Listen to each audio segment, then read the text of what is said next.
Carlos II de España, conocido popularmente como el Hechizado, nació el 6 de noviembre de 1661. Su padre fue Felipe IV de España y su madre fue Mariana de Austria. El nacimiento de Carlos fue celebrado porque su padre no tenía hasta ese momento heredero legítimo y parecía avecinarse una crisis sucesoria. Por eso Carlos fue considerado heredero desde su nacimiento. En 1665 falleció el rey Felipe IV, por lo que Carlos, con solo 3 añitos, se convirtió en el sucesor de su padre. Sin embargo, debido a su edad, la regencia quedó oficialmente en manos de su madre, la reina viuda Mariana. Ella se apoyó en una junta de regencia. Su tarea no sería nada sencilla. La situación del Imperio Español había decaído de forma considerable en los últimos años. Para ese momento, ya se habían perdido varios territorios y la situación financiera estaba tan mal que la corona se declaró en quiebra 9 veces entre 1557 y 1666. Para empeorar el panorama, siempre estaba el temor latente de que Carlos muriera siendo un niño debido a las enfermedades que sufrió, entre las que estuvieron sarampión, varicela y viruela. Debido a su mandíbula extremadamente pronunciada, hablaba y comía con dificultad. Por eso, aparentemente no recibió durante su niñez la educación política y militar que requería como monarca. Sin embargo, no era del todo frágil. Carlos era activo y solía cazar con regularidad, sobre todo cuando tenía 14 años, en 1675.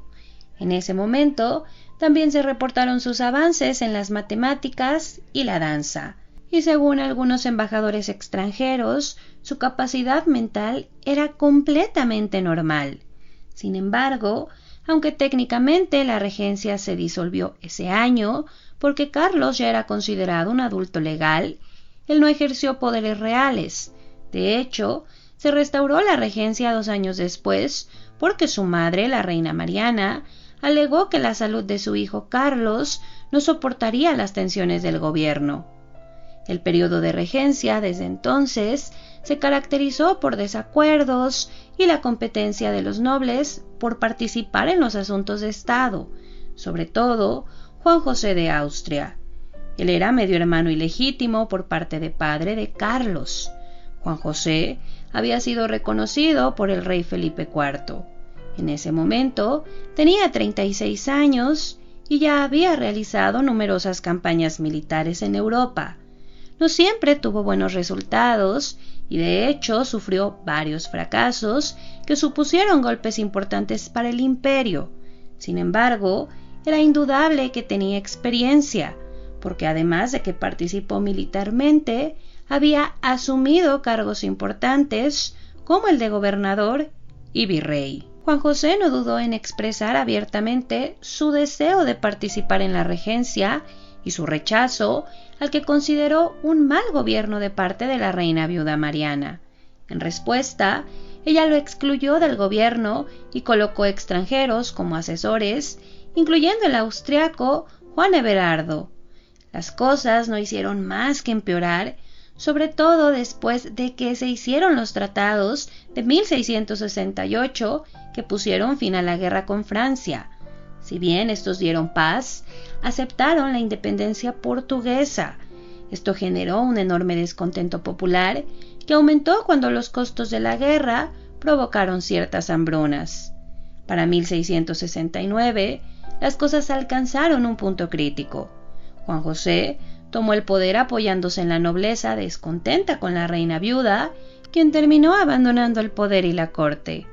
Sin embargo, Juan José poco pudo hacer para mejorar el malestar general que había causado la falta de recursos económicos y las enfermedades que azotaban España.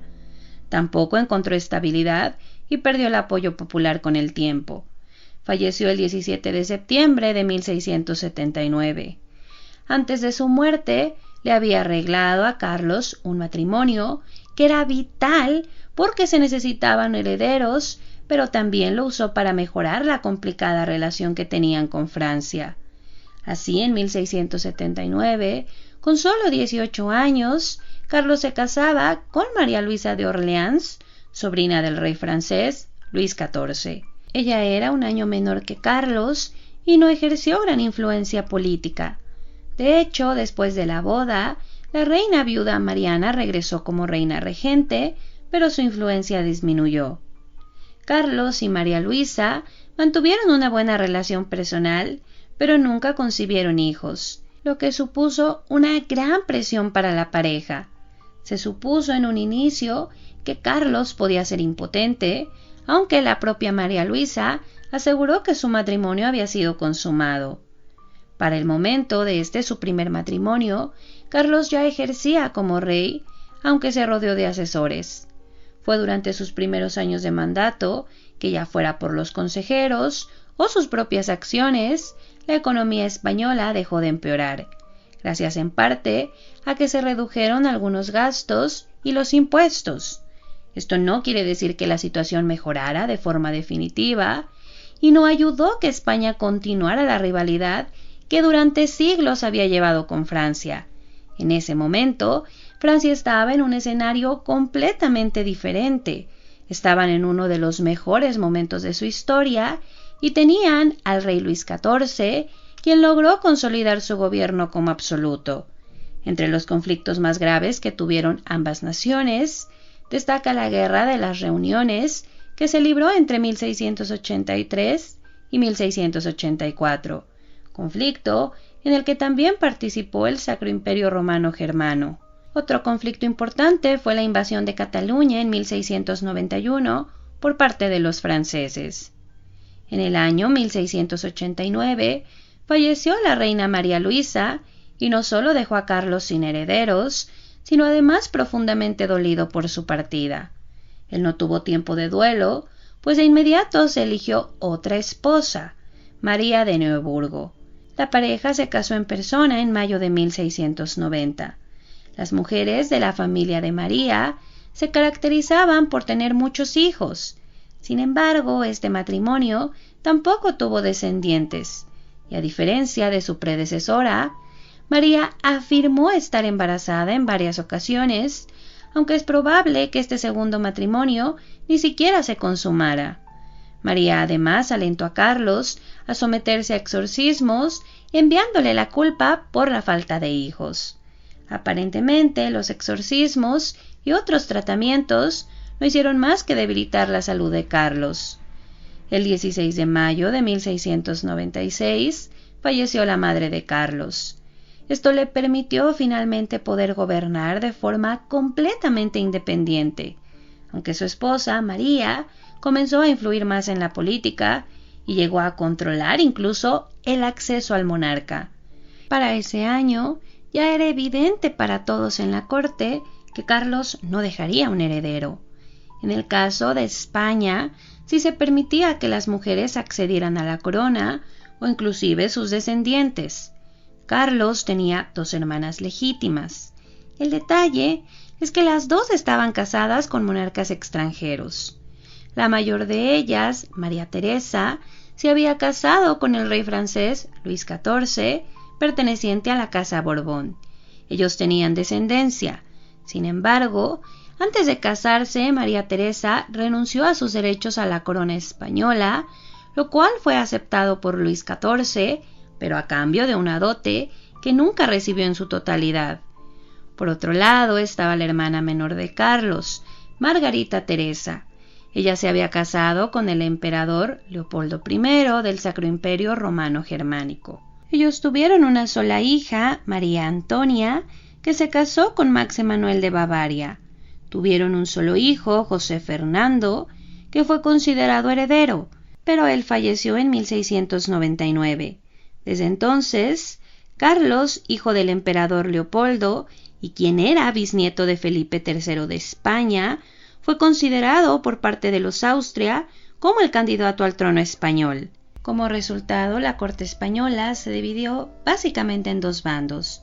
Por un lado, estaban algunos nobles, encabezados por la reina consorte, que apoyaban al candidato austriaco. Por el otro estaba otra parte de la nobleza que apoyaban a los Borbones. Muchos de ellos lo hacían porque no les agradaban ni los austriacos ni la reina consorte. Así que Carlos vivió sus últimos años afectado por las presiones de ambos bandos, sobre todo las de su esposa. Esto deterioró su estado físico. Los diferentes tratados que buscaron resolver el asunto lo llevaron a cambiar su testamento en varias ocasiones. Al final, se decidió por los Borbones. Esto a pesar de haber sido enemigo político de Luis XIV durante casi toda su vida. Aunque se dice que su decisión fue manipulada por algunos consejeros, al final su decisión se basó principalmente en el hecho de que Francia tenía la capacidad de mantener el Imperio Español unido, tal y como él lo deseaba. Fue así que casi un mes antes de su muerte, el 2 de octubre de 1700, Carlos elaboró un testamento definitivo en el cual estableció que su heredero sería Felipe, duque de Anjou. Él era nieto de Luis XIV de Francia y la media hermana de Carlos, María Teresa. Felipe, a cambio, tendría que renunciar a cualquier derecho a la corona francesa. De esta forma se garantizaba que el Imperio Español mantendría su autonomía. Carlos II murió el 1 de noviembre del año 1700, 5 días antes de cumplir 39 años. Felipe de Anjou fue proclamado rey de España poco tiempo después como Felipe V, pero inició la Guerra de Sucesión Española en el año 1701. Al final, Felipe V logró mantenerse como rey y los Borbones todavía siguen reinando España. Carlos II fue por lo tanto el último de los Habsburgos en reinar España. Y pues ese es el resumen de la biografía de Carlos II de España. ¿Quién fue el último de los Habsburgo, chicos? Él se caracteriza por haber tenido esta frágil salud, también por el tema de su apariencia, que es bastante extraña, o así fue descrita, y la verdad es que la mayoría de los historiadores modernos y algunos especialistas consideran que esto tiene que ver con los matrimonios entre familia que celebraron los Habsburgo durante generaciones. Por ejemplo, la madre de Carlos era sobrina del padre de Carlos, y así se dieron los abuelos y los bisabuelos de Carlos, así estaban emparentados. Entonces es posible que esta situación genética provocara que él tuviera poca fortaleza física y que también fuera infértil, inclusive se dice que pudo haber sido impotente.